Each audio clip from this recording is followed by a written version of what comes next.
තර මේ ප්‍රශ්න විශ්ලේෂණාත්මක බැලුවොත් එම මම දකින්නේ වෙනස් කෝණයකින් මම දකින්නේ මේ පොලිස් නිලධාරීන්ට ඉහළ නිලධාරීන්ගේ විශේෂයෙන්ම ආණ්ඩුවෙන් ලැබෙන අධික පීඩනය මෙන්න මේ අධික පීඩනය නිසා ආයතනයක පොලිස් OIC කෙනෙකුට හැම මාසෙකම ගෙනියන්න ඕන නඩු ප්‍රමාණයක් තියෙනවා මේක රථ වාහනයකටත් අදාළයි පොලිසියටත් අදාළයි එතකොට මේ ගම්වල මෙච්චර නඩු ප්‍රමාණයක් නැත්තම් මේ කොහොමද මේ පොලිස් නිලධාරීන්ව මේ පොලිස් නිලධාරීන් මේ නඩු ප්‍රමාණයක් උසාවියට ඉදිරිපත් කරන්නේ පොලිසිය නොවන රාජකාරී සියලුම දේවල් බාර දීලා තියෙනවා.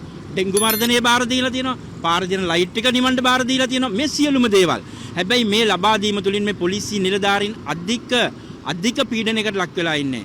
මම මේ රජයෙන් වර්තමාන රජයෙන් අපි හිතන අවුරුදු දෙකක් ගෙවෙන තැන අපි හිතන වර්තමාන රජය මේ වෙනකොට යම්කිසි සාධනීය පොලිසියට ක්‍රියාමාර්ග ටිකක් අරන් දෙනවා. හැබැයි මේ පොලිස් නිලධාරීන් පොලිසිය හැරයාමේ ප්‍රවණතාවයක් අපිට දැන් පේනවා.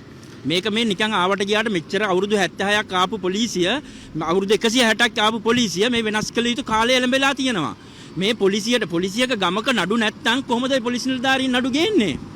එතකොට කරන්නේ කොහේ හරි හිටපු අපි දකිනවා මොනවාද මාසේ අන්තිමට මාසයකට සැරයක් ගේනවා මොනවාද ඒකට කියන්නේ මේ අපි මොනවාද කියන මේ රැස්වීම මොකද්ද කියන්නේ? සංවර්ධන කමිටු රැස්වීම. ඇමතිතුමා දිස්ත්‍රික් කමාන්තර කමිටු රැස්වීම. ඇමතිතුමා එනවා. ඇවිල්ලා අහනවා කොච්චර නඩු තියනවද මේ OIC-ට? මේ මාසේ මේ OIC-ගේ නඩු නැහැ.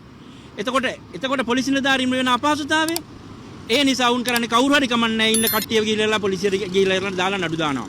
මේ වගේ ලංකාව පුරා ඊටාම අධික ලෙස අපිට මේ වෙනකොට මිනිස්සු කතා කරලා කියනවා සර් ඔයගොල්ලෝ ඇයි මේ බලාගෙන ඉන්නේ? රටේ මානව හිමිකම් සංවිධාන තියෙනවා රාශියක්. ඇයි මේ ක්‍රියාත්මක වෙන්නේ නැත්තේ? ඉතින් ඒ නිසා අපි ඉහළම මම අද ඔබතුමා මං හිතන්නේ පොලිසිය වෙන්න ඕනේ මං හිතන්නේ ඔබතුමා මේ රෙකෝඩ් කරන්න මෙතුමා මං හිතනවා ඔබතුමා මේ වීඩියෝ එකම ගිහලා පොලිස්පතිතුමාට දෙන්න. ඇත්තටම දෙන්න.